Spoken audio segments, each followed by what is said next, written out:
এই উইকেন্ডটা এতটাই জমজমাট হবে তা শুরু থেকেই বোঝা যাচ্ছিল।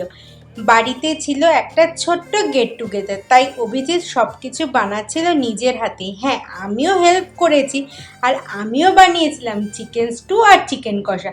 বাকি সব কিছুই করেছে অভিজিৎ।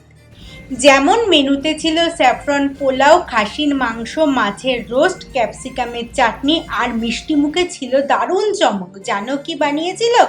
ক্ষীরভর্তি নলেন গুড়ের রসে চোবানো গোকুল পিঠে। চলো তাহলে শেয়ার করি। প্রথমেই গোকুল পিঠে ভেজানোর জন্য রসটা তৈরি করে নিচ্ছে।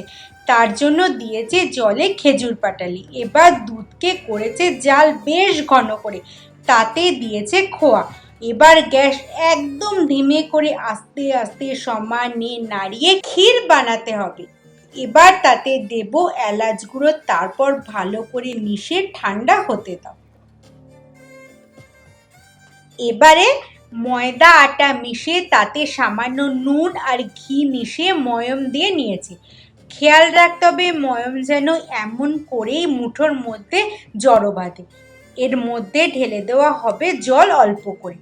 জল ঢেলে এর ঘনত্বটা বানাতে হবে মাঝারি। এবার ক্ষীরকে গোল গোল করে হাতের তালুতে করতে হবে চ্যাপ্টা। এবার এটা ব্যাটারে ডুবিয়ে ডুবিয়ে ভাজতে হবে গরম তেলে, ঠিক যেন দেখে মনে হবে এক একটা আলুর চপ। ভালো করে ভেজে নিয়ে এবার এই পিঠেগুলো ডুব দেবে নলেন গুড়ের ওই রসে। ভালো করে পিঠেগুলো ভেজতে দিতে হবে। সত্যি বলতে এখানে গোকুল পিঠে পাওয়া, তাও বরের হাতে, সেটা চাঁদ পাওয়ার মতোই। যদিও বিভিন্ন ফ্যান্সি ডেজার্টের ভিড়ে এটা বলতে পারো আমার কাছে অমূল্য। হ্যাঁ, অবশ্যই সময় সাপেক্ষ। হয়তো তোমরা কম বেশি সবাই খেয়ে দেখেছো এই গোকুল পিঠে, তবে গোকুল পিঠের প্রতি আমার আলাদাই টান।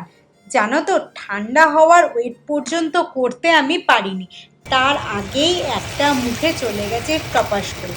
পিঠেগুলো যখন নলেন গুড়ের রসে ভিজে ৩-৪ ঘন্টা পর মজবে, তখনই আসল স্বাদ। ঠিক এমন নরম ভেতরের ক্ষীরটা, আহা, মুখে দিলেই গলে যাবে। আচ্ছা, তোমাদের কার কার পছন্দ গোকুল পিঠে আমাকে জানিও। চলো তাহলে আজ আসি, আবার দেখা হবে কালকে। টাটা।